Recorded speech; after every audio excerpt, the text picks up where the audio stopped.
समस्याओं का हमारा, कल हमने इंट्रोडक्टरी बात की थी, इन्वायरमेंटल हैज़ार्ड क्या है और डिज़ास्टर क्या है, नेचुरल डिज़ास्टर क्या है, ह्यूमन मेड डिज़ास्टर क्या है। और कल मैंने बहुत सारे एग्जाम्पल्स देकर के आपको समझाया था, परिभाषाएं भी लिखवाई थी। डिज़ास्टर का परिभाषा करवा दिया है। तो और चूंकि डिज़ास्टर और डिज़ास्टर मैनेजमेंट ये जीएस का भी विषय है, इसलिए इस विषय को बहुत गहराई से करना होता है। और चूंकि ऑप्शनल में ये विषय आने वाला है, ऑप्शनल में मुख्य परीक्षा में ये प्रश्न हर वर्ष आता है, तो आप लोगों को क्या करना है कि जो ज्योग्राफी का जो डिटेल्ड स्टडीज़ है उसको भी इसमें इनकॉर्पोरेट करना होता है। जैसे आप देखो, अभी तो हमने लिखना शुरू ही किया था, बीच में टेक्निकल प्रॉब्लम्स आ गए। Horizontal seismic coefficient isoline. अब भारत का जो जियोलॉजिकल सर्वे ऑफ इंडिया है, ये geological survey of India horizontal seismic coefficient isoline को ड्रॉ करती है। इसमें वो इंडेक्सिंग मेथड का प्रयोग करती है, इंडेक्सिंग मेथड का प्रयोग करती है, सूचकांक विधि का प्रयोग करती है। तो हम लोग इसको भी सीखेंगे, क्योंकि अगर आपको वास्तव में नंबर बहुत ज़्यादा लाना है और बाकी लोगों से डिफ्रेंशिएट करना है अपने आप को, तो आपको बहुत सारा एक्सक्लूसिव, कुछ विशिष्ट लिखना ही होता है। फिर हम लोग करेंगे सिस्मिक जोन, भूकंपीय क्षेत्र, seismic zone of India, Bharat के सिस्मिक जोन, भूकंप प्रभावित क्षेत्र ऑफ इंडिया एवं भारत के भूकंप प्रभावित क्षेत्र एवं उनका कारण क्या क्या है, कारण एवं प्रभाव, इसको पढ़ेंगे। उसके बाद हम लोग major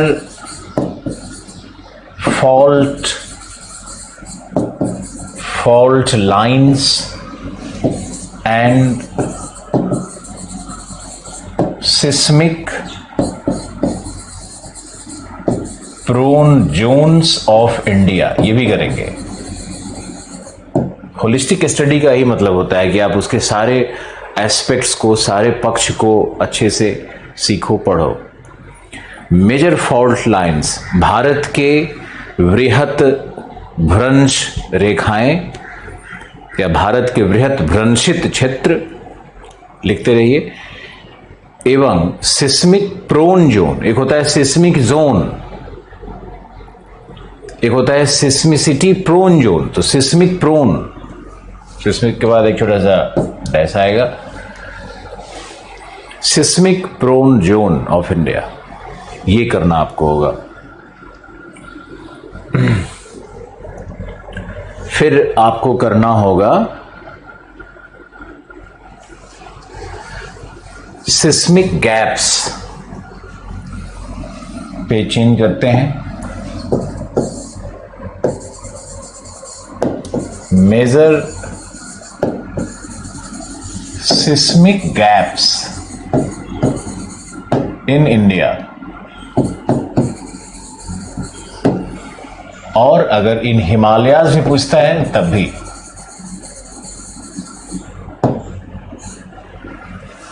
major seismic gaps in India, ये भी क्वेश्चन पूछ सकता है। सिस्मिक गैप क्या है, पूछ सकता है ये।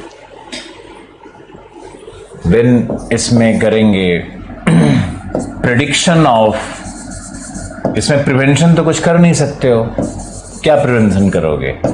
अर्थक्वेक आने के बाद रिमेडियल स्टेप्स ले सकते हैं हम लोग, सुधारात्मक कुछ कर सकते हैं। तो प्रेडिक्शन कर सकते हैं, अर्थक्वेक को आने से कोई रोक तो सकता नहीं है। तो प्रेडिक्शन या पूर्व घोषणा किस प्रकार की जाती है अर्थक्वेक्स की, इसकी भी बात करेंगे। तो आप एक बार फिर से चार्ट को देख लो और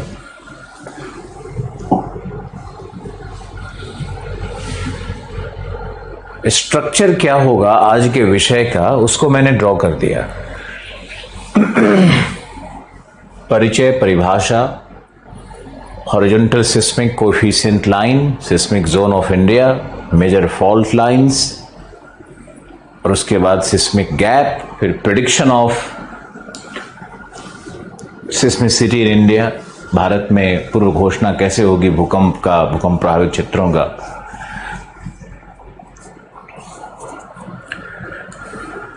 आपको लिखना है आज एक मॉडल आंसर के रूप में। पूरे विषय को समझना भी इंपॉर्टेंट है, बहुत सारे मैप्स और डायग्राम्स भी डालने इंपॉर्टेंट है। ज्योग्राफी में आप जीएस लिख रहे हो चाहे ऑप्शनल लिख रहे हो, कुछ भी लिख रहे हो, ज्योग्राफी में प्रेजेंटेशन बाय ग्राफिक्स, ग्राफ के द्वारा, मैप के द्वारा, आरेखों के द्वारा उत्तर लेखन को संपुष्ट करना, ये विषय की प्रकृति है। तो आपको भी ऐसे ही अप्रोच करना है। और वैसे भी जीएस, अगर आप जीएस की तैयारी भी कर रहे हो तो जीएस में भी बहुत सारे प्रश्न ऐसे इंडियन पॉलिटी से होंगे, कॉन्स्टिट्यूशन से होंगे, या कुछ हिस्ट्री के भी हो सकते हैं, कुछ सामाजिक मुद्दों में से हो सकते हैं। बहुत सारे ऐसे प्रश्न हो सकते हैं जिनमें आप प्रेजेंटेशन को चेंज कर सकते हो। मतलब एक होता है कि पैराग्राफ्स में लिखे जा रहे हैं, और प्रेजेंटेशन को चेंज करने का मतलब है कि आप कहीं कहीं पे आप की पॉइंट्स को लिख रहे हो, तो कहीं कहीं पे आप उसको फ्लो चार्ट या डायग्राम से प्रेजेंट कर रहे हो, कहीं कहीं ग्राफिक्स का प्रयोग कर ले रहे हो। ये संभव है, ये संभव है। जैसे मान लो कि व्हील डायग्राम है, वैसे ही बात कर लेते हैं। मान लो व्हील डायग्राम है, एक डायग्राम होता है व्हील डायग्राम। अब छोटा सा विषय है सामाजिक समस्याएं, है ना, नगरीय समस्याएं, जनसंख्या विस्फोट एवं समस्याएं, पर्यावरणीय अवनयन एवं समस्याएं। मान लो इस तरह का कोई प्रश्न आता है, तो हम लोग व्हील डायग्राम में उसको प्रेजेंट कर सकते हैं। कैसे? तो मान लो कि इन्वायरमेंटल प्रॉब्लम्स है, तो इन्वायरमेंटल प्रॉब्लम्स को बीच में लिख दिया, ये सर्कल बन गया। अब स्पाइक व्हील का निकलेगा चारों तरफ, है ना, तो यहां पर हो गया सोशल, या यहां लिख दो ऐसे इकोनॉमिक, इधर भी लिख सकते हो, इकोनॉमिक लिख दिया। अब इकोनॉमिक समस्याओं में यहां पर तुम्हारा ये एक सेक्टर है, सोशल समस्याओं में आपने ऐसा एक सेक्टर यहां ऐसे शो कर दिया है। अब इसके अंतर्गत आप की पॉइंट्स लिख दो, तो ये एक प्रकार का व्हील डायग्राम बन जाता है। और व्हील डायग्राम के थ्रू भी अगर आप प्रेजेंट करोगे तो अच्छा रहता है, क्योंकि बहुत सारी चीजें ऐसी है जो आप लिख नहीं सकते हो, लेकिन आपको मालूम है, आपको याद है, और समय बहुत कम है, स्पेस बहुत कम दिया हुआ है, और उसमें आपको एक्सेल करना है। तो इन दिए गए सर्कमस्टांसेस में आंसर राइटिंग का पैटर्न बदलता है। और जब तक आप इस तरह के विधियों का प्रयोग नहीं करोगे, मान लो कि एक प्रश्न है जिसमें आपको 20 पॉइंट आता है, 10 पॉइंट आता है, लेकिन स्पेस इतना ही है कि आप उसमें 3-4 पॉइंट लिख पा रहे हो अच्छे से। क्वेश्चन का डिमांड भी है कि आप 4 ही अच्छे पॉइंट लिखो, मैंने ये भी मान लिया। फिर भी मेरा मानना है कि जो एग्जामिनर्स होते हैं वो प्रोफेसर साहब होते हैं। अब प्रोफेसर साहब को तो जितना ज्यादा अच्छा लिखा हुआ मिलेगा, उसका मतलब ही यही होता है कि कितने अच्छे अच्छे पॉइंट्स इसने और लिखे हैं, और कौन किससे ज्यादा पॉइंट लिखा है। तो मान लो कि आपने भी 4 पॉइंट लिखे, किसी और ने भी 4 पॉइंट लिखे, और दोनों एक्यूरेट लिखे, तो दोनों को 10 में 5-5 दे दिए, 6-6 दे दिए। लेकिन एक लड़का क्या करता है कि वो उस 4 पॉइंट लिखने के साथ ही साथ एक व्हील डायग्राम बना करके अन्य पॉइंट्स को भी वहां इनकॉर्पोरेट कर देगा, तो उस लड़के को 6 नहीं मिलेगा, उसको 7 मिलेगा। और ये 1 नंबर का जो डिफरेंस है ना, ये बहुत बड़ा डिफरेंस क्रिएट करता है। आप इमेजिन करो कि मान लो कि हर प्रश्न में ही 1 या हाफ नंबर का डिफरेंस क्रिएट हो रहा है, तो जीएस के 4 पेपर में 50-50 भी लगा लो तो 200 नंबर का डिफरेंस क्रिएट हो जाता है। 100 का तो हो ही सकता है ना, और 100 नंबर का मार्जिन तुमने ले लिया है किसी से जीएस में ही, ऑप्शनल में 30-40-20-30 नंबर का मार्जिन ले लिया है। ऐसा नहीं कि तुम एक मेथड लगा करके ये कर रहे हो, एक छोटा सा ट्रिक लगा करके ये कर रहे हो। तो जितना टाइम, मुझे लगता है जितना टाइम आप अंडरलाइनिंग करने में या सोचने में या करंट अफेयर की बातों को घुसाने में जो आप लगाते रहते हो, उससे अच्छा है कि उस प्रश्न के जो बहुत, मान लो कि एक प्रश्न आया हुआ है कि भाई क्या, जैसे मान लो कि पंचायती राज पे ही बार बार मेरे मन में आ जाया है, पता नहीं क्यों, तो पंचायती राज पे ही मान लो प्रश्न आ गया है, तो पंचायती राज पे अगर प्रश्न आ गया है तो उसमें पंचायती राज सिस्टम और पंचायती राज का जो भी वर्तमान में जो उसकी अचीवमेंट्स हैं, उससे विमेन एम्पावरमेंट कैसे हो रहा है, पीपुल्स एम्पावरमेंट कैसे हो रहा है, ये तो सब लोग लिख रहे हैं, लेकिन पंचायती राज सिस्टम से एग्रीकल्चरल पैटर्न कैसे चेंज कर रहा है, क्रॉपिंग इंटेंसिटी कैसे बढ़ रहा है, कोऑपरेटिव फार्मिंग कैसे बढ़ रहा है, ये वाला पार्ट जो एक्स्ट्रा है उसको आप चाहो तो साथ में एक और डायग्राम बना करके उसमें मिससेलेनियस करके अंदर कहीं ना कहीं इनकॉर्पोरेट कर दो। तो एग्जामिनर का क्या होगा कि एग्जामिनर तो आप ही जैसा इंसान है, हम ही जैसा इंसान है, तो उनका जो अट्रैक्शन है ना, वो तो सब लोग लिख रहा है ना, विमेन एम्पावरमेंट तो सब लोग लिख रहे हैं, तो उस पर तो मार्किंग करेंगे वो, लेकिन उसके साथ ही आपको देखेंगे कि आप कुछ एक्स्ट्रा भी लिख रहे हो, और ये भी लिख रहे हो कि पंचायती राज सिस्टम का प्रभाव क्रॉपिंग पैटर्न पे चला गया, क्रॉपिंग इंटेंसिटी पे चला गया, शस्य गहनता पे चला गया, कोऑपरेटिव फार्मिंग का एक मैकेनिज्म हो सकता है। अब देखो कहां से कहां लिंक बैठ रहा है ना। तो लोकल सेल्फ गवर्नमेंट है, डेमोक्रेटिक डिसेंट्रलाइजेशन है, गांधीयन फिलॉसफी है, ये सब लिखो भाई, ये सब लोग लिख रहे हैं, लेकिन मेरे हिसाब से अगर थोड़ा सा एक्स्ट्रा लिखते हो कि उससे कोऑपरेटिव फार्मिंग और जो सेल्फ सफिशिएंट विलेज की कल्पना थी गांधी की, वो साकार हो रही है, तो ये सब कुछ भी एक्स्ट्रा अगर आप लिखते हो तो नंबर तो आएगा ही आएगा। तो इस तरह का कुछ ट्रिक लगाओ, जैसे मैंने एक छोटे से विषय में भी आपको डायग्राम बना करके दिखाया। तो इसी तरह से हमारा ये विषय है भूकंप, तो इस भूकंप में हम लोग को निश्चित रूप से बहुत सारे डायग्राम्स और मैप बनाने पड़ेंगे, आप उसके लिए पूरी तरह तैयार रहिए। ओके, तो आप लिखिए परिचय, परिभाषा लिखवाते हैं, लिखो भूकंप एक भूविवर्तनिक परिघटना है। भूकंप एक भूविवर्तनिक परिघटना है, भूविवर्तनिक परिघटना है जो आकस्मिक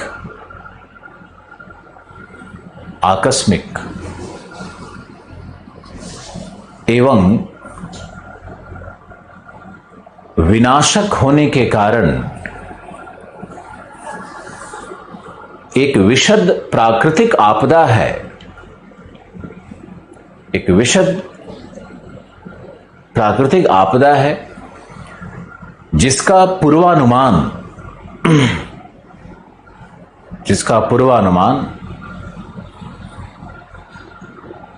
आधुनिक विज्ञान में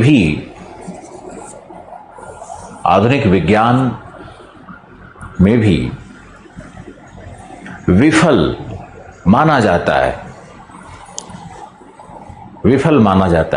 हम लोग अर्थक्वेक नहीं पढ़ रहे हैं, हम लोग अर्थक्वेक को समकालीन समस्या के रूप में पढ़ रहे हैं। तो देखो हमारा इंट्रोडक्शन अलग तरह का हो गया, बिल्कुल अलग हो रहा है। पहले लाइन से ही स्पष्ट हो रहा है कि अर्थक्वेक को हम लोग एक नेचुरल क्लैमिटी के रूप में, एक नेचुरल हैजार्ड के रूप में, एक प्राकृतिक आपदा के रूप में हम लोग इसको देख रहे हैं। हमारा अप्रोच अलग होगा, हमारा कंटेंट अलग होगा, क्योंकि आपको ये समझना है कि अर्थक्वेक तो जियोमॉर्फोलॉजी में भी आपने पढ़ा है, अर्थक्वेक अब समकालीन समस्या में पढ़ रहे हैं, तो क्या उसी फैक्ट को रिपीट कर दिया जाए या स्टूडेंट को ये सिर्फ कह दिया जाए कि भाई आप जो वहां पढ़ लिए वही हो गया? ऐसा बिल्कुल नहीं है। जब हम लोग अप्रोच अलग करते हैं तो परिघटना का विश्लेषण भी अलग हो जाता है। तो यहां हम लोग समकालीन समस्या के रूप में उसको देख रहे हैं, प्राकृतिक आपदा के रूप में उसको हम देख रहे हैं, इसलिए इंट्रोडक्शन का जो लाइन है वो थोड़ा अलग होगा। लिखो, नेक्स्ट लिखो, आंसर राइटिंग सीखने का तुम्हारे लिए मौका है ये। फिर लिखो भूकंप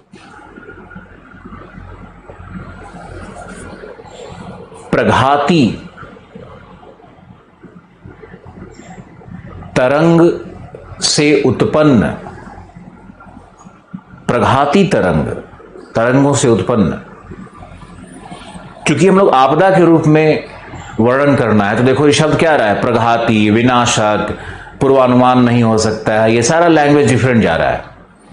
हाँ, तो क्या लिखा आपने कि भूकंप प्रघाती तरंगों से उत्पन्न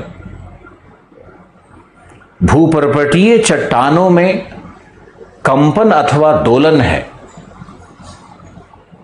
भूपर्वतीय चट्टानों में कंपन अथवा दोलन है, जो अपने तीव्रता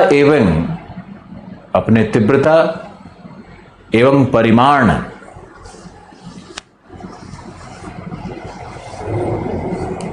के आधार पर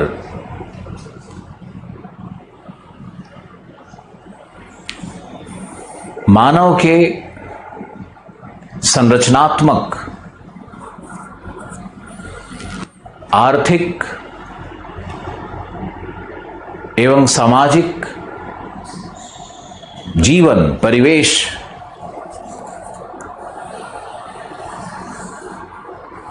में विध्वंस उत्पन्न करता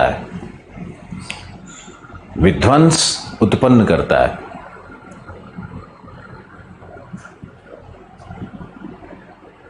डिवास्टेशन करता है,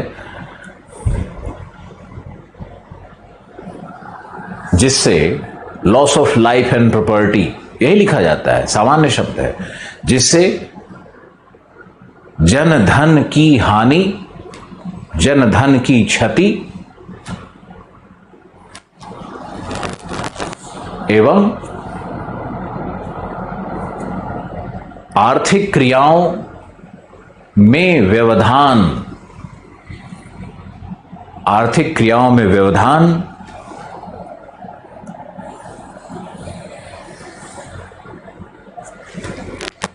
तथा लोकल इकोलॉजी, स्थानिक पारितंत्रों में संकट, क्राइसिस की दशा को उत्पन्न करता है।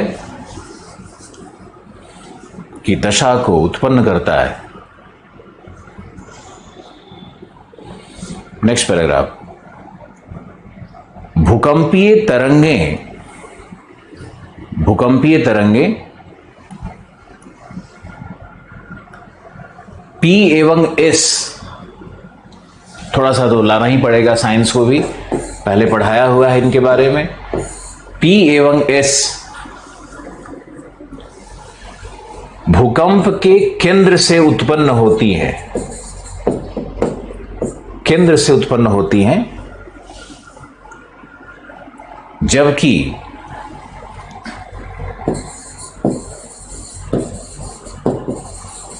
रेले एवं लव वेव्स भूकंप के एपिसेंटर से, अधिकेंद्र से, एपिसेंटर से यानी अधिकेंद्र से उत्पन्न होती है। ये बहुत इंपॉर्टेंट है लिखना भी, अधिकेंद्र से उत्पन्न होती है।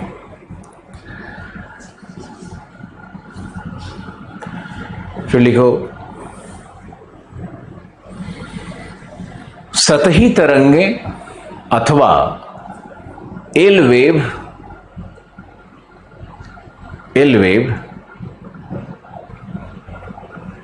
ऑर्बिटल ऑसिलेटरी मोशन क्रिएट करता है। लिखो, उसको कैसे लिखोगे? एल वेव अक्षीय शायद ऐसे होगा, हाँ, अक्षीय ऑर्बिटल ऑसिलेटरी मोशन उत्पन्न करता है, यानी अक्षीय दोलन गति, अक्षीय दोलन गति उत्पन्न करता है।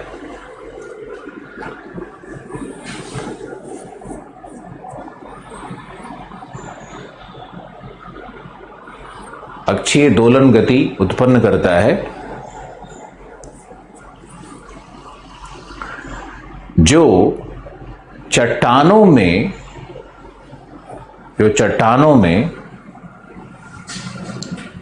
तुम लोग समझने की कोशिश करो। जैसे मान लो एक तालाब है, तो तालाब में हम पत्थर मारते हैं, तो from the place of impact, जहां वो पत्थर गिरता है, उसके बाद आप देखते हो कि रिंग निकलता है और रिंग चारों तरफ फैलने लगता है। किया होगा, खेला होगा ये सब गेम। तो ये जो रिंग निकलता है ना, उसमें आप देखो कैसे वो ऑसिलेटरी वेव, कैसे वो दोलन करता हुआ वेव बनकर के वो निकलता है, वो रिंग है ना, कैसे रिंग फैलते रहता है। उसी तरह से पृथ्वी के अंदर में जब कहीं पर मान लो अर्थक्वेक उत्पन्न हुआ है, अर्थक्वेक क्यों उत्पन्न होता है उसका आज विश्लेषण नहीं होना है, उत्पन्न होता है तो ऊपर में जो वेव सतह पर उत्पन्न होगा वो कैसे होता है, वैसे ही रिंग की तरफ फैलने लगता है। तो जो भूकंप का अधिकेंद्र होगा वहां से वो रिंग चारों तरफ फैलता है, उसी रिंग को हम लोग सतही तरंग या एल वेव कहते हैं, है ना। वही विनाशक होता है, उसी की चर्चा की जा रही है। तो अब लिखो क्या लिखवाया आपको लिखवाया कि हाँ, अधिकेंद्र से दोलन गति करते हुए एनर्जी इन वेव मोशन। लिखो ऊर्जा, अधिकेंद्र से ऊर्जा अक्षीय दोलन करते हुए तरंगों के रूप में अधिकेंद्र से दूर फैलती है, अधिकेंद्र से दूर फैलती है, अधिकेंद्र से दूर फैलती है। लिखो सर्वाधिक विनाश अधिकेंद्र पर नहीं होता। बहुत इंपॉर्टेंट है ये। लोग मानते हैं कि ईपी सेंटर पर ही सर्वाधिक विनाश होता है, बिल्कुल नहीं। सर्वाधिक विनाश अधिकेंद्र पर नहीं होता, बल्कि अधिकेंद्र से बढ़ते दूरी पर होता है, तथा पुनः अधिकेंद्र से बढ़ते दूरी पर होता है तथा पुनः क्रमशः घटता चला जाता है। विनाश का दर का ह्रास होगा। तो लिखने के लैंग्वेज में, विनाश अधिकेंद्र से बढ़ते दूरी पर अधिक होता है तथा पुनः व्हाट, तरंगों के प्रसार के साथ घटता चला जाता है। ओके फिर लिखो भूकंप के विनाशकता को मापने के 3 स्केल हैं। रिक्टर स्केल, दूसरा मर्कैली स्केल और तीसरा है हमारा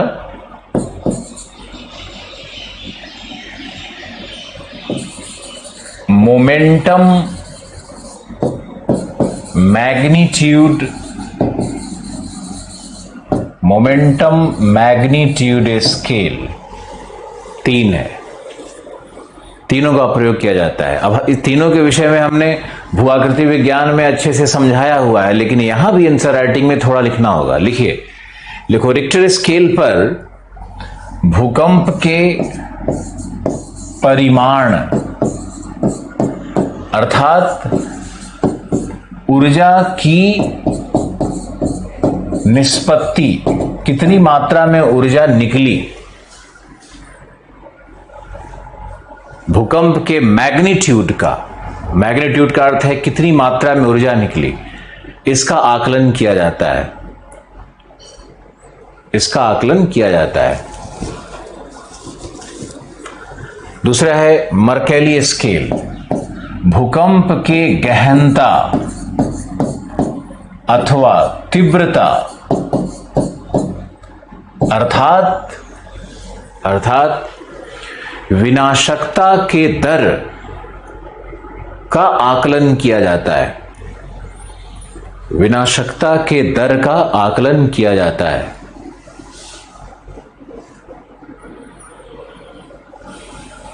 फिर तीसरा है momentum magnitude scale. Momentum magnitude scale लिखो, भूकंप से उत्पन्न ऊर्जा, या भूकंप से ऊर्जा तो उत्पन्न नहीं होती है, तो भूकंप से निष्पन्न ऊर्जा, निस्सृत ऊर्जा, निकलने वाली ऊर्जा की मात्रा का स्थानिक विस्तार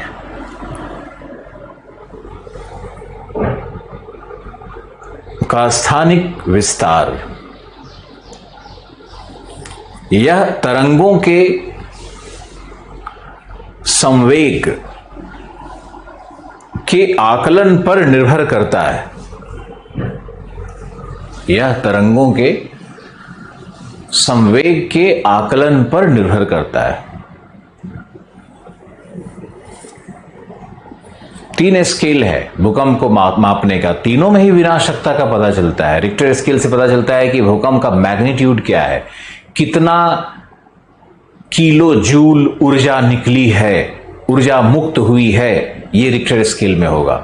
रिक्टर स्केल का कोई अपर लिमिट नहीं होता है, ऐसे साधारण किताबों में लोग 1 to 9 लिखते हैं, लेकिन रिक्टर स्केल का लॉगरिथमिक स्केल है, इसका कोई अपर स्केल ही नहीं होता है। ये 9 नहीं होता है इसका अपर स्केल, 10, 12, 15, 20, 50, 100 कुछ भी हो सकता है। हालांकि आज तक सबसे अधिक 9.8 चिली में रिक्टर स्केल को मापा गया है।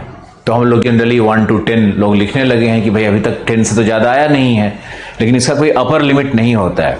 ऊर्जा कितनी निकली उसका आकलन है। मर्कैली स्केल में है कि इंटेंसिटी कितना है, भूकंप की इंटेंसिटी कितना है। इंटेंसिटी का यहां पे अर्थ है कि उसका हिट पावर कितना है, कितनी शक्ति से वो हिट कर रहा है, उसकी आक्रामकता कितनी है, यानी उसकी विनाशकता कितनी है।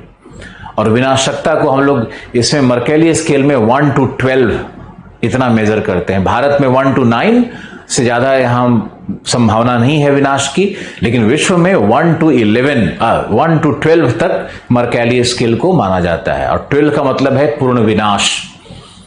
जहां पे भूकंप आया है वहां पर बिल्कुल झील का निर्माण हो गया हो, वहां भ्रंश विशाल बन गया हो, सिविलाइजेशन ही खत्म हो जाए, इस तरह का भूकंप की कल्पना की जाती है। भूकंप ऐसा शायद मोहनजोदाड़ो में आया था, ऐसा लोग मानते हैं कुछ लोग। फिर मर्कैली स्केल के बाद है मोमेंटम मैग्नीट्यूड स्केल। देखने में लगेगा कि ये रिक्टर स्केल जैसा ही है, लेकिन दोनों में अंतर है। इसमें है कि ऊर्जा की मात्रा जो निकली उसमें मोमेंटम कितना है, और मोमेंटम है तो उस मोमेंटम के आधार पर यह मापा जाता है कि अधिकेंद्र से कितनी दूरी तक भूकंप का प्रभाव क्षेत्र होगा। समझ गए? भूकंप के पूरे स्थानिक विस्तार क्या है भूकंप का, कहां तक ये डैमेज करेगा, कहां तक ऊर्जा ट्रेवल करेगी और कहां तक डैमेज कर सकता है, इसका अनुमान लगाया जाता है एमएम स्केल से। ये एमएम स्केल भी कहलाता है, इसको शॉर्ट में लोग एमएम स्केल भी कहते हैं। तो ये आपको करना है। अब आपको ले चलते हैं नेक्स्ट पैराग्राफ में।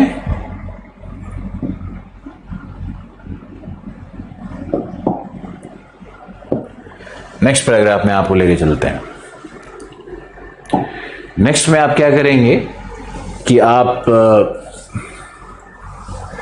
लिखेंगे कि जियोलॉजिकल या भारत के भूगर्भ जियोलॉजिकल सर्वे ऑफ इंडिया ने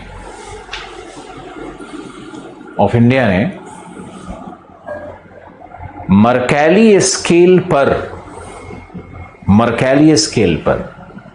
इसीलिए मैंने तीनों स्केल पढ़ाया, मर्कैली स्केल पर इंडेक्सिंग मेथड के द्वारा, सूचकांक विधि के द्वारा, मर्कैली स्केल पर सूचकांक विधि के द्वारा, इंडेक्सिंग मेथड के द्वारा हॉरिजॉन्टल क्षैतिज सिस्मिक भूकंपीय कोएफिशिएंट। अब कोएफिशिएंट का हिंदी तो मुझे नहीं पता है, आप लोग कोएफिशिएंट स्टैट्स में पढ़े होगे तो उसको लिख लेना, नहीं तो कोएफिशिएंट लिख दो। हॉरिजॉन्टल सिस्मिक कोएफिशिएंट आइसोलाइन मतलब समरेखा, आइसोलाइन समरेखा के द्वारा भूकंप संभावित क्षेत्रों एवं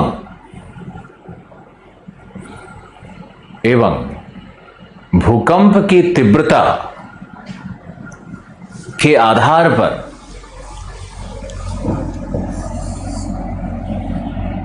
भूकंप की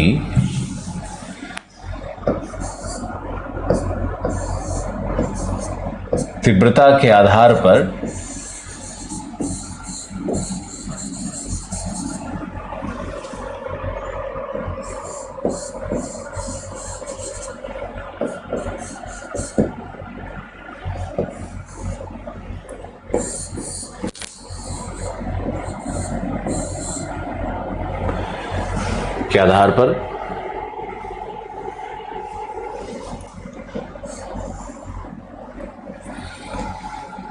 मानचित्र प्रस्तुत किया, एक मैप प्रस्तुत किया।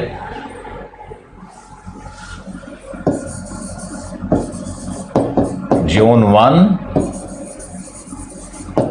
जोन 2, जोन 3,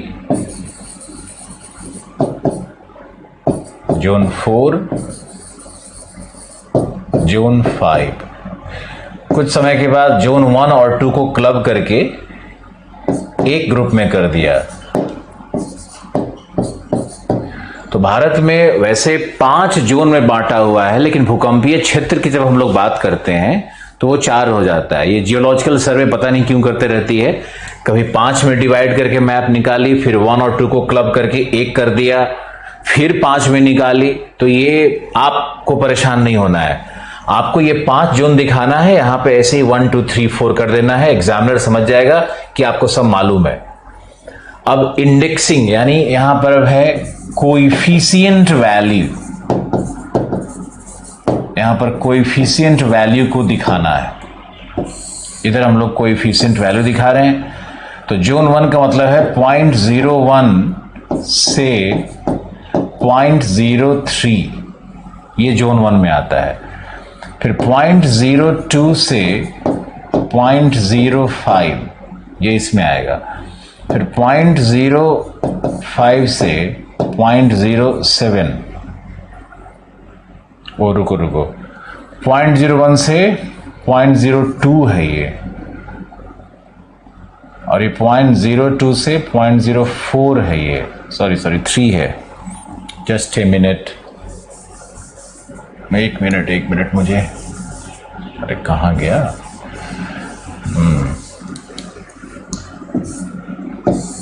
यह 0.01 से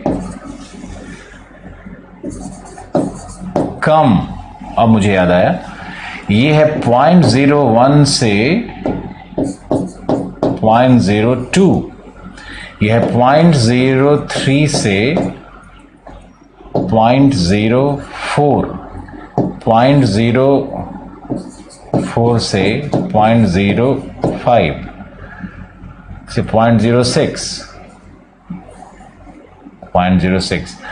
और यह 0.06 से 0.08, यहां तक जाएगा ये। आप इस चार्ट को बनाओ, कोएफिशिएंट वैल्यू को यहां पर दिखाओ। कोएफिशिएंट का हिंदी अगर मालूम हो तो मुझे टाइप करके बताओ। अगर कोएफिशिएंट का वैल्यू आपको मालूम हो तो आप मुझे प्लीज बताओ।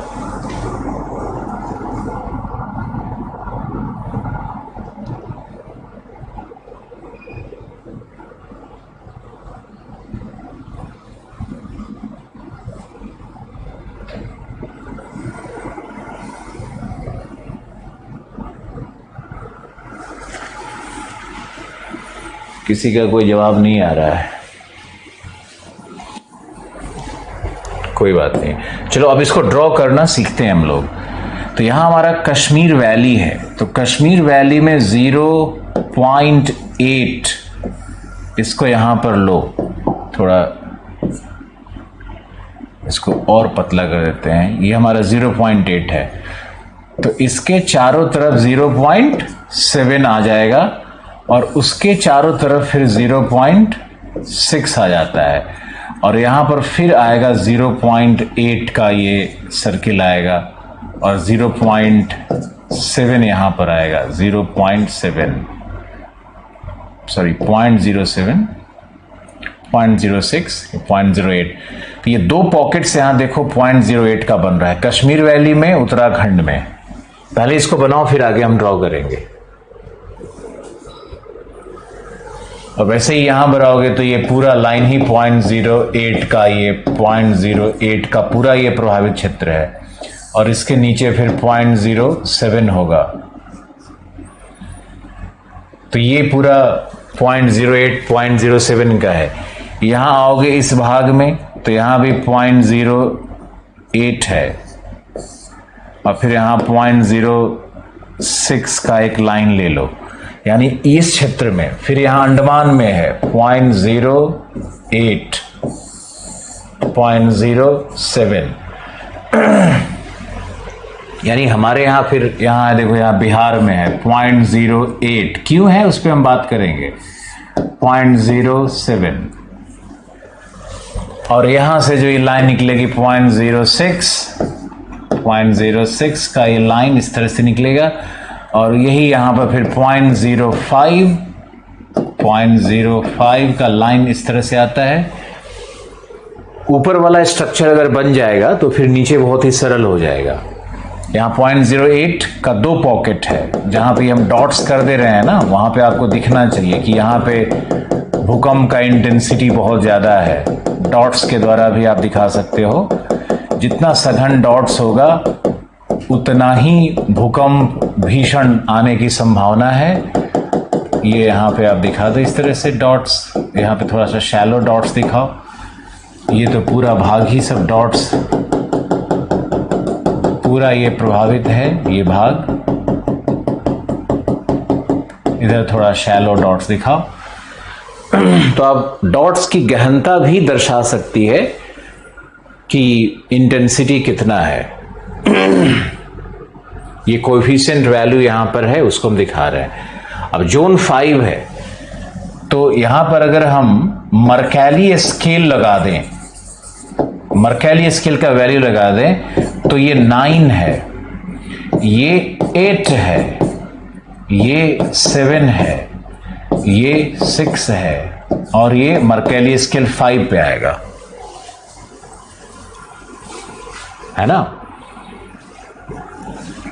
तो ये मर्कैली स्केल हम लोग लगा सकते हैं, यहां पे मर्कैली स्केल भी शो कर सकते हो। कोएफिशिएंट वैल्यू के साथ मर्कैली स्केल शो कर ही दो। अब यहां आगे देखो। अब देखना है, अब हम लोग जोन 1 और 2 को आइडेंटिफाई कर लेते हैं। यहां पर है जोन 0.01 और उसके नीचे है 0.02, फिर यहां भी एक है 0.01 और उसके चारों तरफ है 0.02। ये है 0.03 का जोन। यहां पर भी 0.03 इस तरह से है, और यहां पर है ये 0.01, 0.02 का जोन।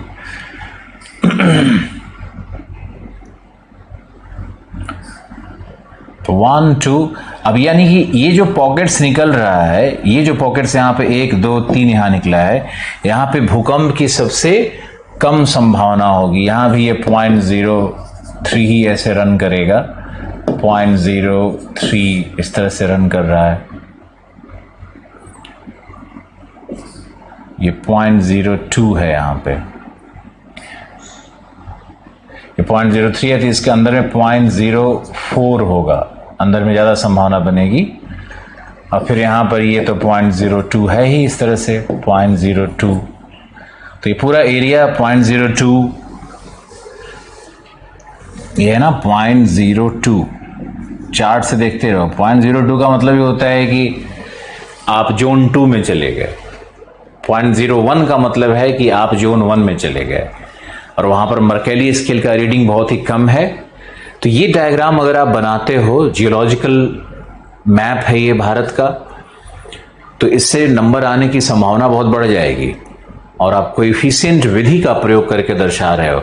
अब इस मैप से क्या स्पष्ट दिख रहा है? दिख रहा है कि भारत में सबसे अधिक भूकंप की संभावना कश्मीर वैली में है, उत्तराखंड में है, दरभंगा प्लेन्स में है, सिक्किम में है, अरुणाचल में है, असम में है, और पूर्वांचल हिमालयाज में है, और यहां पर भी है, ये हमारा अंडमान एंड निकोबार में है, और यहां पर ये 0.03 और यहां 0.02 लक्षद्वीप के पास। लक्षद्वीप में भूकंप की संभावना बहुत ही कम है। तो ये मैप दर्शाता है कि भूकंप की संभावनाएं क्या होंगी। यहां अगर आप इसको अच्छे से देख रहे हो तो ये हमने आपको दिखाया था कोएफिशिएंट वैल्यू, हमने आपको यहां दिखाया। ये हमने आपको यहां दर्शाया इसमें कि मर्केली स्केल पे क्या मान होगा। एम है ये, मर्केली स्केल पर क्या मान आएगा, और अब यहीं पर लिख देते हैं कि रिक्टर स्केल पर क्या मान आएगा। तब ये चार्ट अपने आप में कंप्लीट हो जाएगा। शायद बोर्ड पे दिख रहा है, कट तो नहीं रहा है ना। तो ये रिक्टर स्केल में देखो तो जोन 4 है, ये रिक्टर स्केल 8 पर आता है।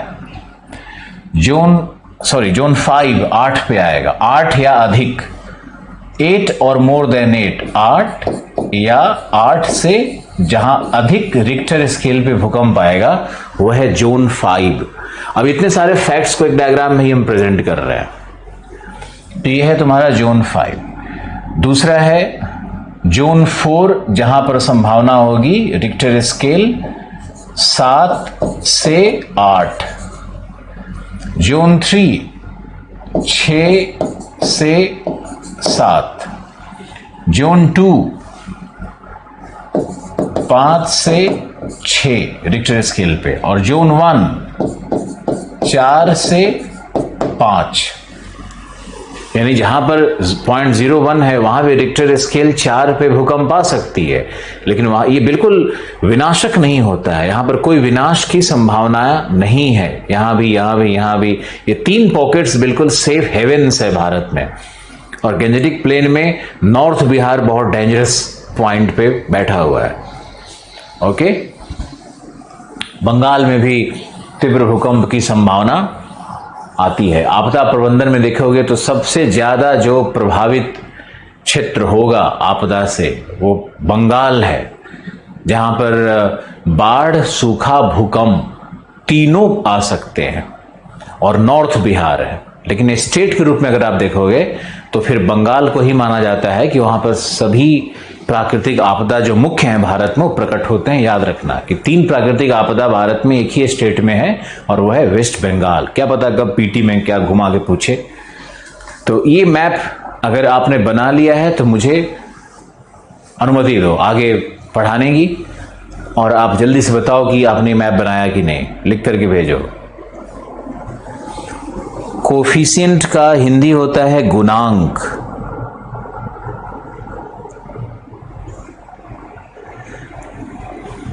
गुणांक होता है हिंदी का शब्द, यहां पर आ गया, यह है गुणांक।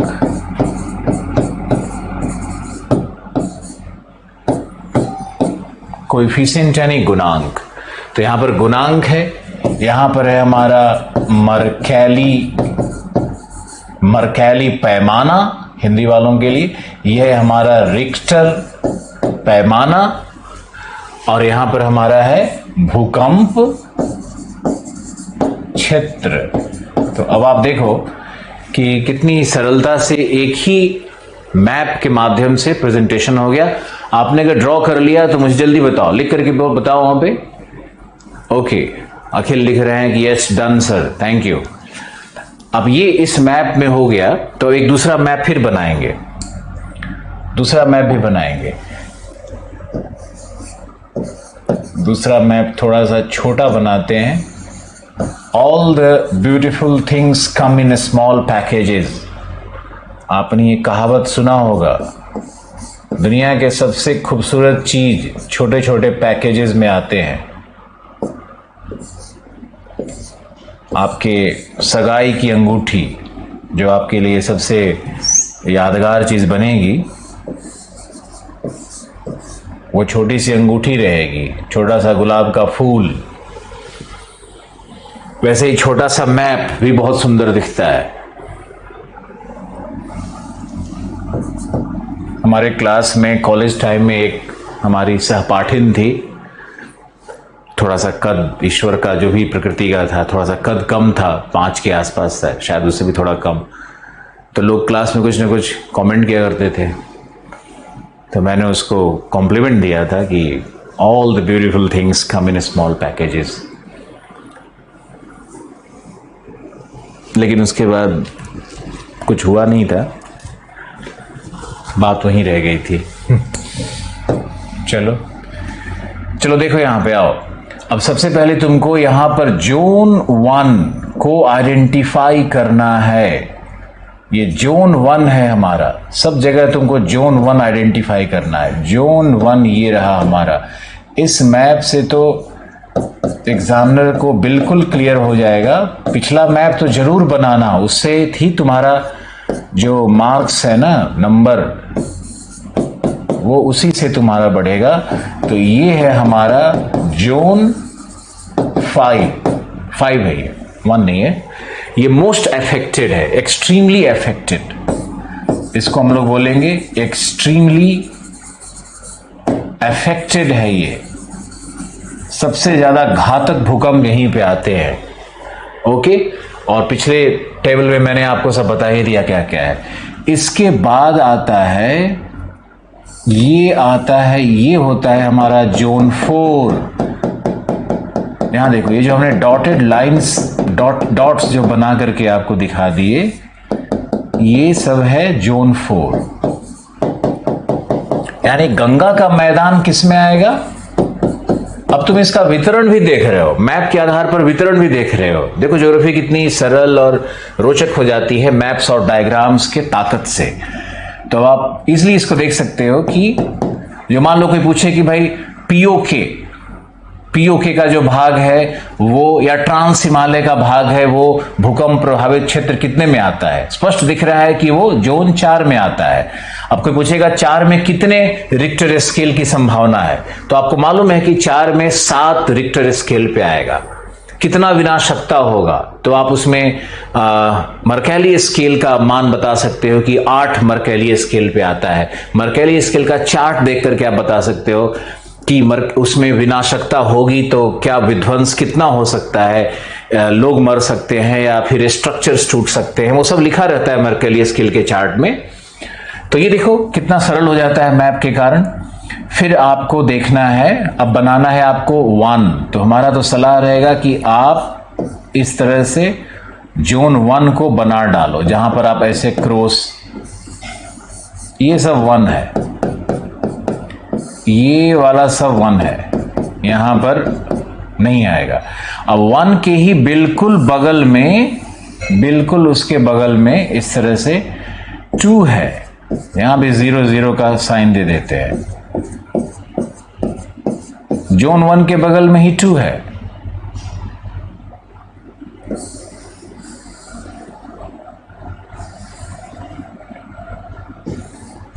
ये देखो, ये सब 2 है। अब जो शेष रह गया वो क्या हो गया? वो ऑटोमेटिकली, नेचुरली वो हो गया आपका जोन 3। यानी बीच में जो व्हाइट पार्ट रह गया, इसको मन कर रहा है कि थोड़ा कलर से हम दिखा दें। तो ये जो बीच में व्हाइट वाला रह गया, ये सब क्या हो गया? ये सब आ गया तुम्हारा जोन नंबर 3 में। ओके, तो ये है तुम्हारा जोन 3। फिर ये है आपका जोन 2 और ये है हमारा जोन 1। अब जोन 5 है एक्सट्रीमली अफेक्टेड, जोन 4 कहलाता है सीवियरली अफेक्टेड, सीवियरली अफेक्टेड अत्यधिक प्रभावित, गहन प्रभावित, हिंदी में भी अत्यधिक प्रभावित ये होता है गहन रूप, गहन प्रभावित। फिर जोन 3 हो जाता है मॉडरेटली अफेक्टेड,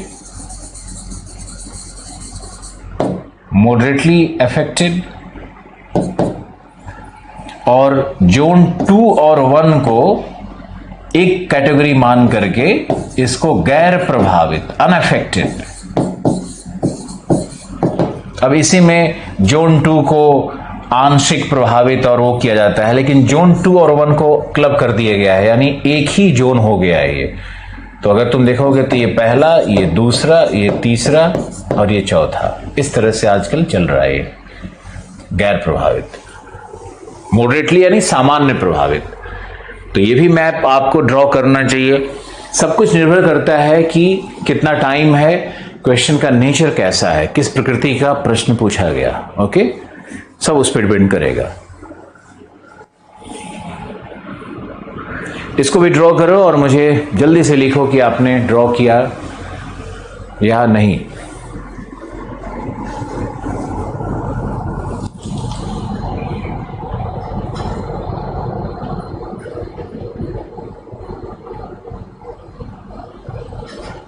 अरुण लिख रहे हैं कि ज्योग्राफी पढ़ने मजा आता है, टेक्निकल लगता है। बिल्कुल टेक्निकल है, और जो भी व्यक्ति थोड़ा सा भी कॉमन सेंसिकल है उसके लिए तो ये बहुत। Thank you Anita Yadav, thank you so much for writing such good things. विनय,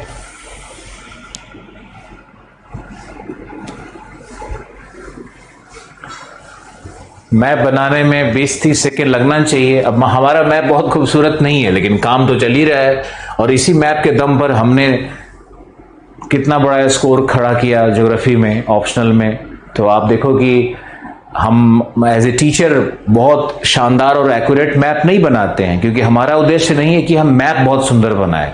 हमारा उद्देश्य है कि मैप काम चलाऊ बन जाए, आउटलाइन मैप ऑफ इंडिया हम बना लें, उसमें जो डिस्ट्रीब्यूशन दिखाना है, जो मुझे दिखाना है परिघटनाओं को, वो हम अच्छे से दिखा लें। और उद्देश्य होता है कि भाई समय बहुत बचे। अगर एक मैप को एक्यूरेट बनाएंगे तो 1-1.5 मिनट का समय लेगा। पूरे ज्योग्राफी के ऑप्शनल पेपर में कम से कम 15 मैप बनाना चाहिए। पेपर 2 की अगर हम बात करें तो 10 से 15 मैप, यानी 20-25 मिनट तो उसमें चला जाएगा। तो उसमें ज्यादा अच्छा है कि हम 5 मिनट में सारा मैप बना दिया हमने, और 15 मिनट हमने लिखने में लगा दिया, तब ज्यादा नंबर आएगा। स्ट्रेटेजी बनाओ ना। ये अगर आपका हो गया तो जल्दी बताओ मुझे। दीपक, अखिलेश,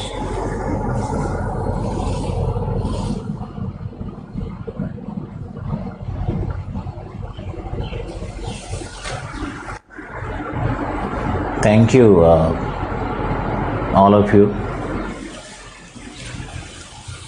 चलो ओके गाइस, इसको हमने देखा। 2 मैप आपको मैंने बड़े शानदार दिए हैं। पहला मैप देखो, ये कोएफिशिएंट मैप था, एक कोएफिशिएंट मैप है, सब जियोलॉजिकल सर्वे से निकाल करके प्रेजेंटेशन दिया जा रहा है। और जब तक आप ऑफिशियल लाइन पे नहीं लिखोगे, जब तक आप geological survey, geological department of India के पेपर से नहीं लिखोगे, तब तक आपका आंसर राइटिंग मैच ही नहीं करेगा यूपीएससी के मॉडल आंसर से। ये आपको ध्यान में रखना है। तो ये एक और मैप। अब एक तीसरा मैप भी आपको हम बनाते हैं, उस पर भी विश्लेषण देते हैं। उसके बाद हम लोग इसके विषय में लिखेंगे। एक मैप और बनाओ, देखो कितना यूजफुल मैप्स हो सकता है। और ज्योग्राफी का ये बहुत ही पावरफुल टूल है मैप मेकिंग, है ना। टॉलमी ने तो सीधे सीधे परिभाषा ही ज्योग्राफी की दी है, जिसमें वो लिखते हैं कि geography is the art of map making. Cartography के फादर के रूप में वो जाने जाते हैं, तो geography is the art of map making कहते हैं। अब इस मैप में आपको हम दिखाते हैं कि कहां कहां संभावना है, अलग अलग लाइन से आपको दिखाएंगे। ये देखो, ये जो हमारा है ना,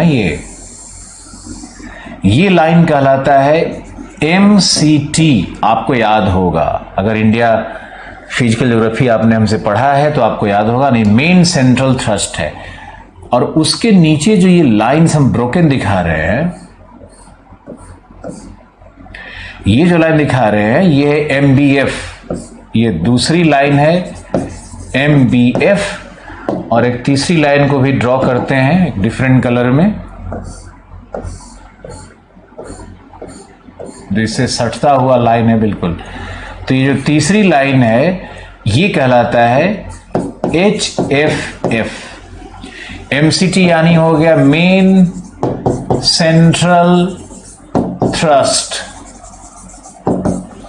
MBF का मतलब हो गया मेन बाउंड्री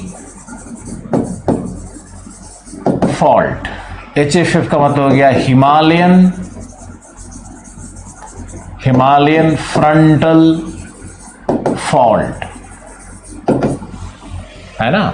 तो आप इसका शॉर्टकट का ही प्रयोग करो। तो ये इतना फॉल्ट लाइन तो यहां पर है। यहां पर देखो, ये जो लाइन है यहां पर हम ये बना रहे हैं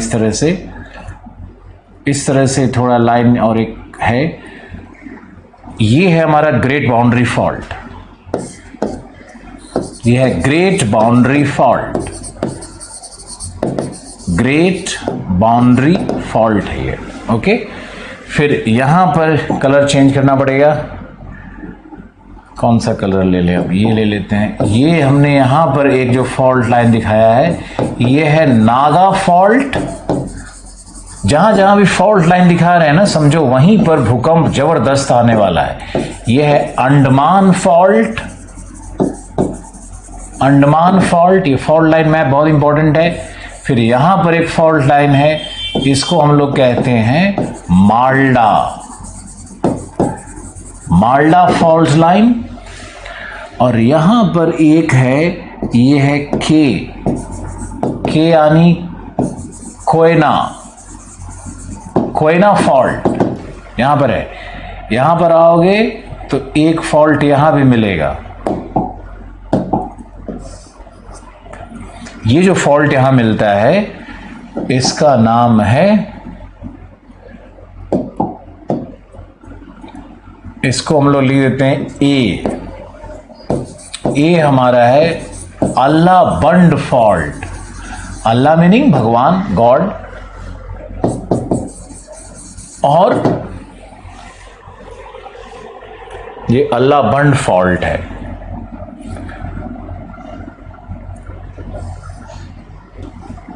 यहां पर अल्लाह बंड फॉल्ट है। इसके बाद देखो यहां पे ये है कृष्णा फॉल्ट, ये गोदावरी फॉल्ट, इसको हम लोग बोलते हैं KG fault. Krishna Godavari fault line है ये। ओके, यहां पर है ये डी दामोदर फॉल्ट, यहां पर है ये NS फॉल्ट कहलाता है, नर्मदा सोन फॉल्ट। और यहां पर ये है टी यानी हो गया Tapi fault, Tapi fault line. और यहां पर एक छोटा सा फॉल्ट है जो कि जिसको हम लोग KV अगर लिख दें तो ये KV है कावेरी फॉल्ट, कावेरी फॉल्ट है ये है भारत का फॉल्ट लाइन मैप। अब देखो एग्जामिनर कैसे नंबर नहीं देखेगा, वो देगा कि अरे यार ये लड़का एक ये जो स्टूडेंट है ये अर्थक्वेक को कोएफिशिएंट आइसोलाइन से प्रेजेंट कर रहा है, जोनिंग कर रहा है, रिक्टर स्केल पे दिखा रहा है, मर्केली स्केल पे दिखा रहा है, फॉल्ट लाइंस को दिखा रहा है। अब बताओ कि मान लो ये 20 नंबर का प्रश्न आता है, 25 नंबर का प्रश्न आता है, तो कहां नंबर काटेगा? अब इसके बाद हम लोग विश्लेषण भी कर लेंगे और कारणों का भी, पॉजिटिव फैक्टर्स का विश्लेषण कर लेंगे। और देखते हैं कैसे बनता है ये आगे और कैसे बनेगा ये।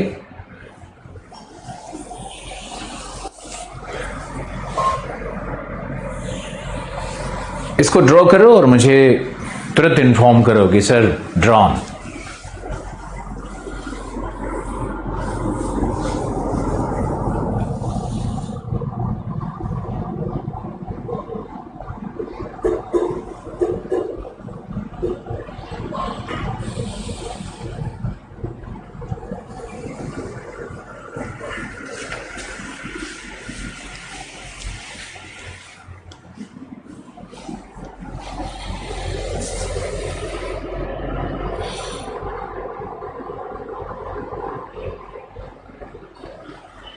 थर्टी सेकेंड्स का समय और ले सकते हो।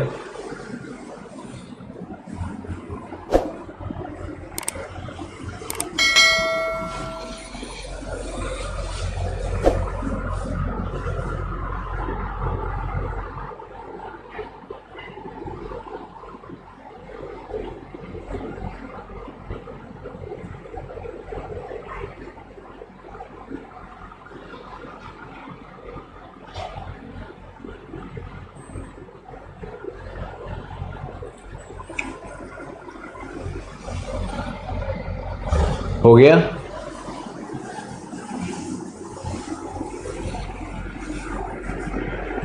चैट शायद बंद हो गया है, चैट शो नहीं हो रहा है।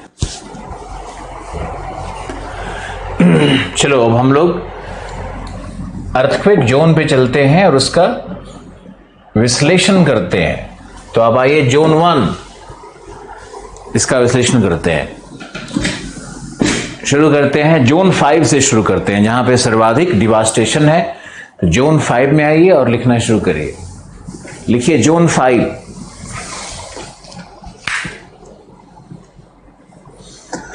लिखो जोन 5 के अंतर्गत कश्मीर वैली,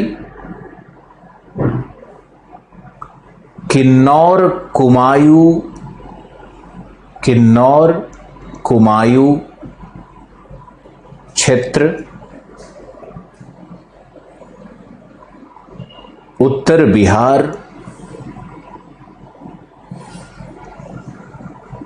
सिक्किम, अरुणाचल, हिमालय,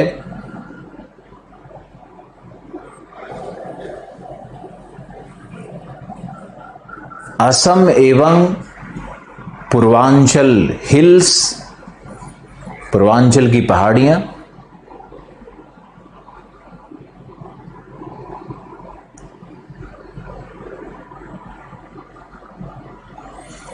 तथा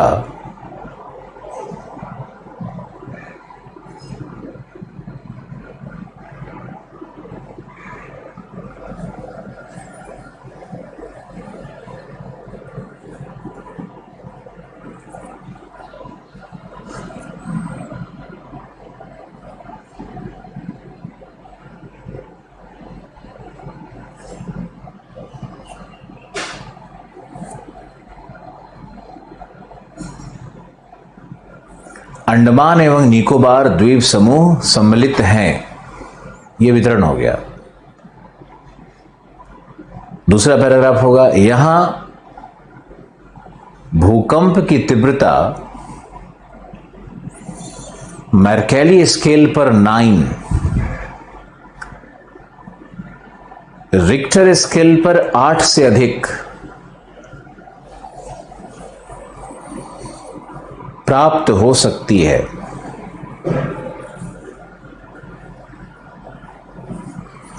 नेक्स्ट लिखना होगा थर्ड पैराग्राफ, कारण। लिखो यहां या इन क्षेत्रों में जीवित भ्रंश रेखाएं हैं, जीवित भ्रंश रेखाएं हैं, जहां भारतीय प्लेट यूरेशिया के प्लेट से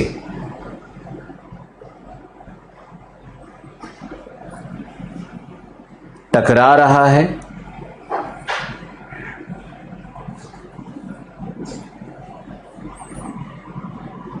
एवं चट्टानों में इलास्टिक रिबाउंड, चट्टानें टूटती हैं तो इलास्टिक रिबाउंड होता है उसमें। चट्टानों में प्रत्यास्थता पुनश्चलन, चट्टानों में प्रत्यास्थता पुनश्चलन प्राप्त होता है, प्रत्यास्थता पुनश्चलन प्राप्त होता है।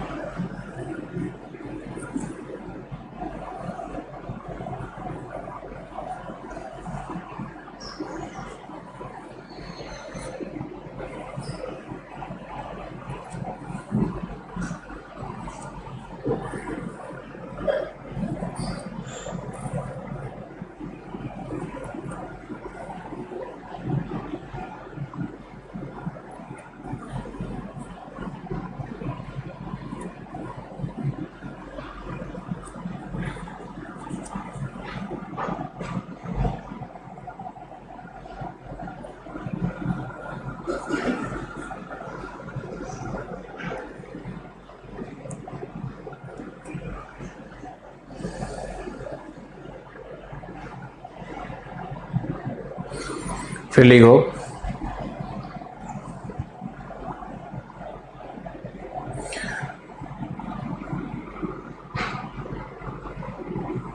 दूसरा है हमारा जोन 4। तो जोन 4 में लिखो ट्रांस हिमालयन क्षेत्र, ट्रांस हिमालयन क्षेत्र, उत्तरी मैदान, नॉर्दर्न प्लेन्स,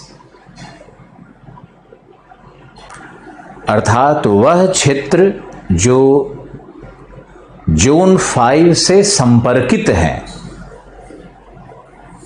वह क्षेत्र जो जोन 5 से संपर्कित है। वहां पे लिख लो रिक्टर स्केल 7, अधिकतम 7, मर्कैली स्केल चार्ट बना करके दे ही दिया था आपको। मर्कैली स्केल 8 की संभावना होती है, मर्कैली स्केल 8 की संभावना होती है। तो ये इस तरह के फैक्ट लिख रहे हैं। अब कारण भी यहां लिखना है, कहीं भी एक लाइन हमने वेस्ट नहीं किया है। आप ध्यान से देखना पूरे नोट्स में, सिर्फ कॉन्सोलिडेटेड मटेरियल से बिल्कुल संगठित तुम्हारा तथ्यात्मक उत्तर तैयार हो रहा है। कारण के साथ, मैप के साथ, डायग्राम के साथ नंबर क्यों नहीं आएगा? क्या ऐसा है जो नहीं लिखा आपने?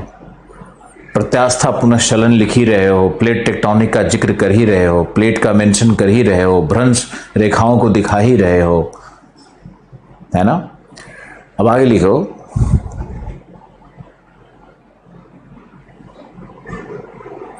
जोन 4 में कारण लिख लो कि ये प्लेटों के क्षेपण,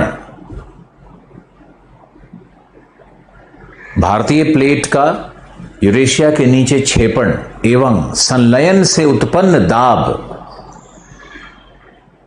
संलयन से उत्पन्न दाब का प्रभाव होता है।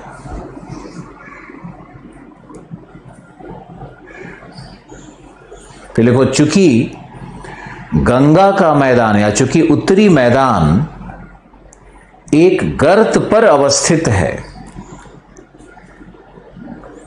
गंगा का मैदान, उत्तरी मैदान एक गर्त पर अवस्थित है, ट्रेंच है वो, जिसमें नदियों ने अवसाद जमा किए हैं। चूंकि यह ट्रेंच पर अवस्थित है तथा ट्रेंच के नीचे प्लेटों में गतिविधियां जारी है, भूगार्भिक क्रियाएं जारी है, भूगार्भिक क्रियाएं जारी है, अतः लगभग 11 किलोमीटर की गहराई पर, लगभग 11 किलोमीटर की गहराई पर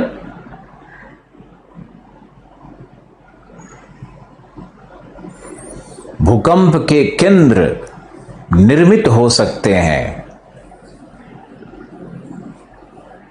भूकंप के केंद्र निर्मित हो सकते हैं।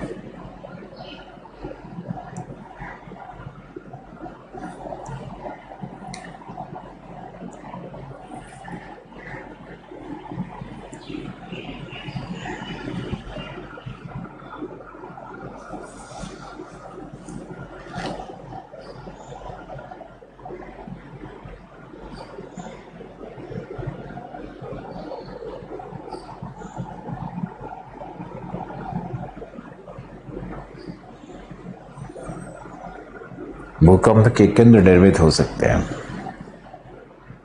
आगे लिखो जोन 3। जोन 3 क्या है? सामान्य प्रभावित। रिक्टर स्केल सब लिखवाया हुआ है। 6 मर्कैली स्केल 7। लिखो यह ट्रांजिशनल क्षेत्र है, संक्रमित क्षेत्र है। ट्रांजिशनल है, संक्रमित है, जहां तीव्र भूकंप प्राप्त नहीं हो सकते। तीव्र भूकंप प्राप्त नहीं हो सकते। जैसे आप देख सकते हो मैप में, बघेलखंड, बुंदेलखंड, विंध्य का क्षेत्र का उत्तरी भाग, मालवा का पठार, राजस्थान का पूर्वी भाग, ये सब जो क्षेत्र है, यहां पर सामान्य भूकंप की संभावना होती है, वैसे नहीं होती है। लिखो यहां भूकंप के अधिकेंद्र की संभावना नहीं होती। यहां भूकंप का एपिसेंटर नहीं होगा। भूकंप के अधिकेंद्र की संभावना नहीं होती, परंतु जोन 5 एवं 4 के गतिविधियों के कारण, लिखते रहिए, जोन 5 एवं 4 में जो हमने कारण बताया, तो जोन 5 एवं 4 के गतिविधियों के कारण यहां भी भूकंप संभावित होते हैं। यहां भी भूकंप संभावित होते हैं। संक्रमित क्यों कहा? क्योंकि भारत के अनस्टेबल और स्टेबल जो जियोलॉजिकल स्ट्रक्चर जहां पे अनस्टेबल है, जहां जोन 5-4 है, जो स्टेबल है जोन 1-2 है, उसके बीच का ये संक्रमण क्षेत्र है।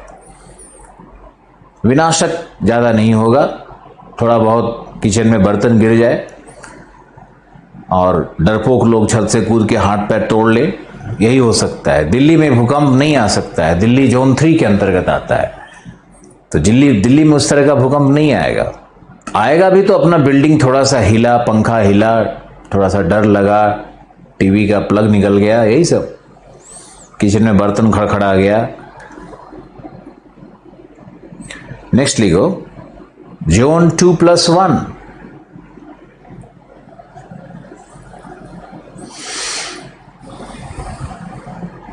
चौथा क्षेत्र हमारा जिसमें 2+1 दोनों को जोड़ दिया गया। लिखो भूकंप से अप्रभावित, भूकंप से, तीव्र भूकंप से अप्रभावित क्षेत्र है। यहां कंपन महसूस किए जा सकते हैं, परंतु गैर विनाशक। कंपन महसूस किए जा सकते हैं परंतु गैर विनाशक। रिक्टर स्केल, मर्कैली स्केल सब लिख दो, मैंने चार्ट में दिया हुआ है। तो रिक्टर स्केल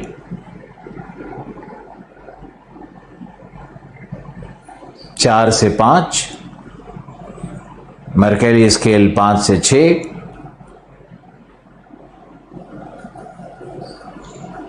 कारण देखो भारतीय प्रायद्वीप का कोर क्षेत्र है। भारतीय प्रायद्वीप का कोर क्षेत्र है जो जियोलॉजिकली स्टेबल है, भूगर्भिक दृष्टिकोण से स्थिर है,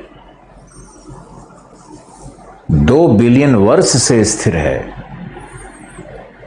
2 बिलियन वर्ष से स्थिर है। लिखो ये शील्ड हैं, पुरातन शील्ड हैं, जिनके क्रैटोन, शील्ड के अपर्दन से जो शेष रह जाता है बीच का भाग कठोर, उसको क्रैटोन कहते हैं। शील्ड होता है एंशिएंट क्रिस्टलाइन कठोर चट्टानों का बना हुआ पठार, कई बार मेटालिफेरस मैग्मा के जमाव से बना होता है शील्ड। मैंने भूआकृति विज्ञान में पढ़ाया हुआ है, तो आप लिख लो कि शील्ड अथवा क्रेटोनिक संरचना से निर्मित होने के कारण भूकंप से अप्रभावित रहते हैं। और इसके अंतर्गत कौन कौन सा क्षेत्र आएगा?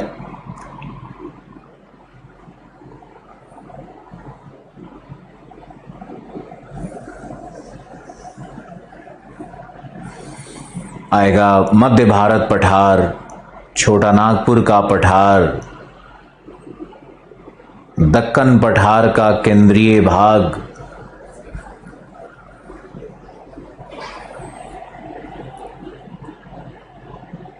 ये सब टेक्टोनिकली स्टेबल है।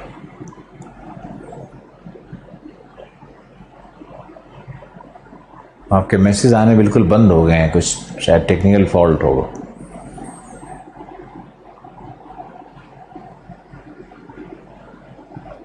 ओके,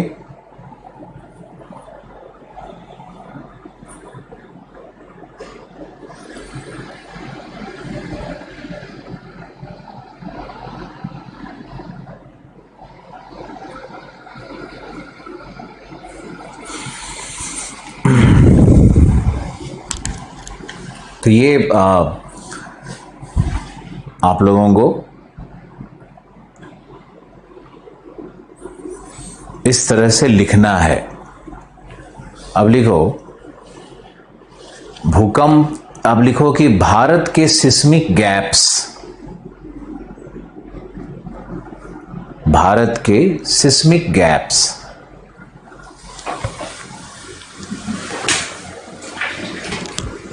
तीन सिस्मिक गैप हैं भारत में।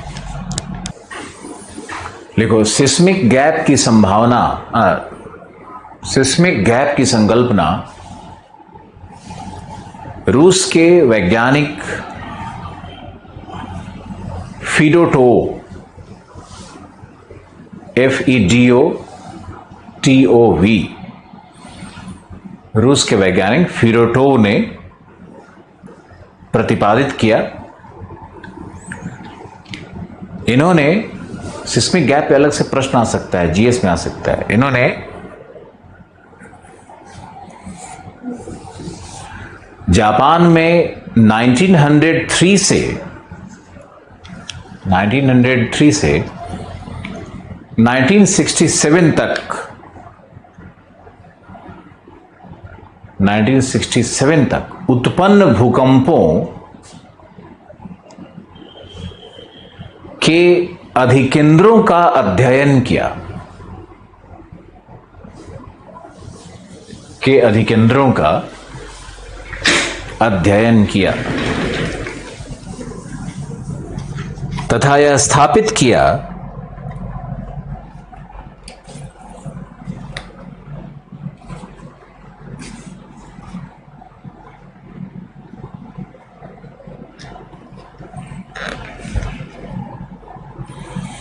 कि भूकंप से उत्पन्न दो भ्रंशों के मध्य का चट्टानीय भाग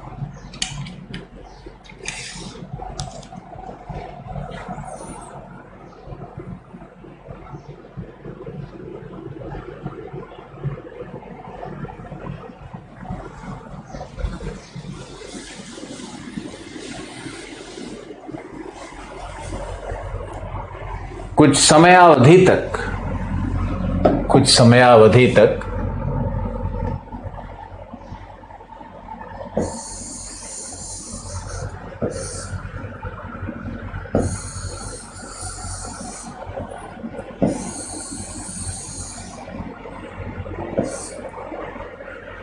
कुछ समयावधि तक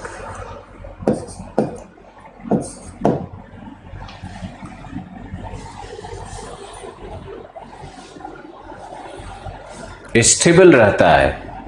स्थैतिक रहता है।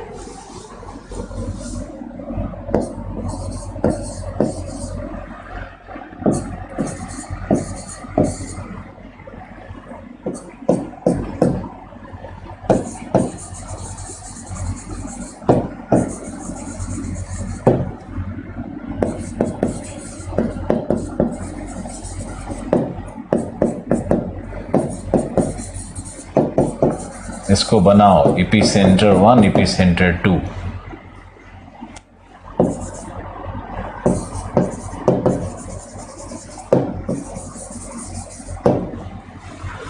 लिखो, वह स्थैतिक चट्टानीय श्रृंखला जिसके दोनों तरफ फ्रैक्चर जोन बने होते हैं, भ्रंशित क्षेत्र बने होते हैं, उसके मध्य में ही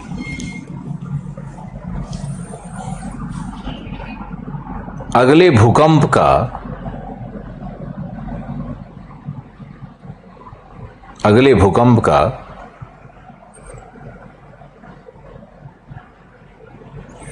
भूकंप की संभावना व्याप्त होती है।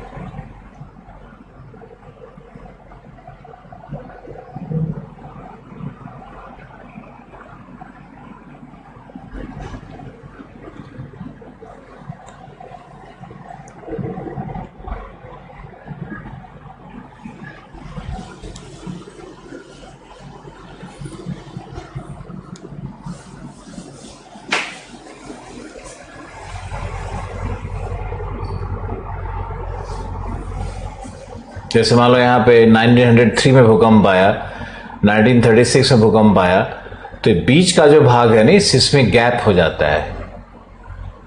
एक्स पर अगले भूकंप की संभावना बनने लगती है।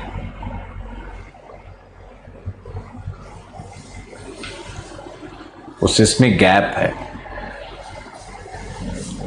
जैसे एक रॉक ब्लॉक मान लो ये है, और इसको हम मान लेते हैं कि ये जनवरी में यहाँ पे भूकंप आया 71 में।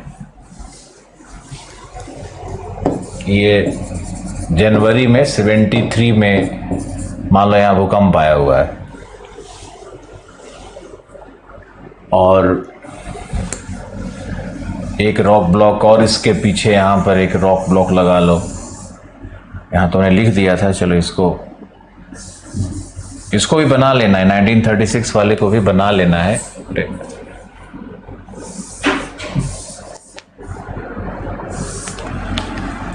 1936 वाले को बना लेना है। यहाँ पर मान लो एक और रॉक ब्लॉक हमने ऐसे ले लिया, एक और रॉक ब्लॉक यहाँ हमने ऐसे ले लिया।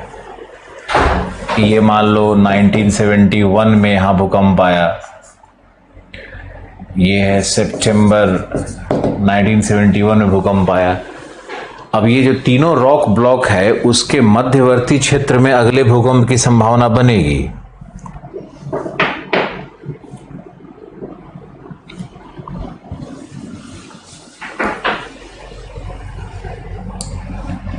यहां 71 में आया, यहां 73 में आया, तो ये यहां पर 1972 में आया।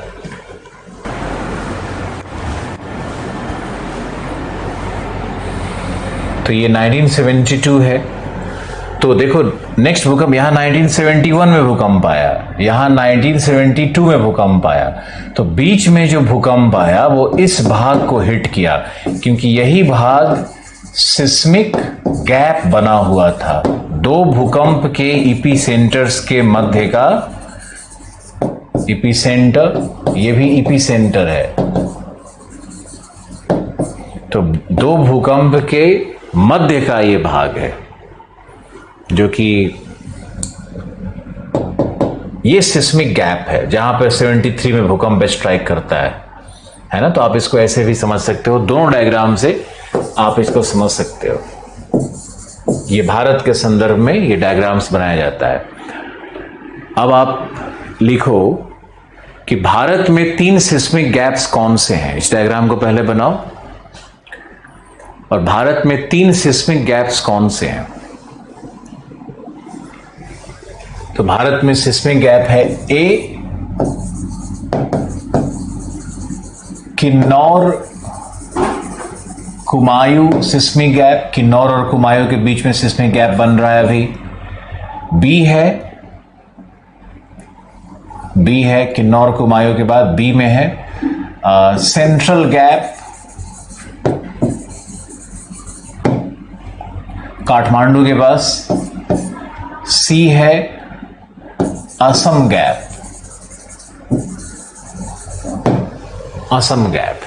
3 सिस्मिक गैप भारत में है जहां पर आने वाले टाइम्स में बहुत बड़ी संभावना है कि यहां पर बनेगी।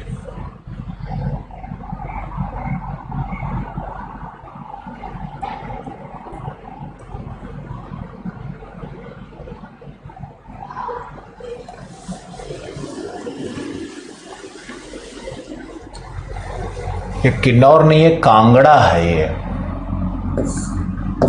कांगड़ा, तो आप इसको लिखो कांगड़ा कुमायूं गैप और सेंट्रल गैप। कांगड़ा कुमायूं का डेट लिख लो कि कांगड़ा में, लिख लो इसमें, कांगड़ा में अर्थक्वेक 1905 में और किन्नौर में 1975 में प्रकट हुआ। तो कांगड़ा का जो सिस्मिक गैप है, कांगड़ा का, मान लो ये पर्वतीय चट्टान है और ये है किन्नौर का। तो यहां पे 1905 में यहां पर ईपी सेंटर बना और यहां पर 1975 में बना। तो ये जो पॉइंट है ये अब सिस्मिक गैप है। अगली भूकंप यहीं पर संभावित है। ये हमारा पहला सिस्मिक गैप है, कांगड़ा किन्नौर का सिस्मिक गैप। दूसरा है सेंट्रल गैप। सेंट्रल गैप, अब ये सेंट्रल हिमालय में है, तो यहां पर इसी तरह से 2 भूकंप के इपी सेंटर यहां पर बने। एक बना था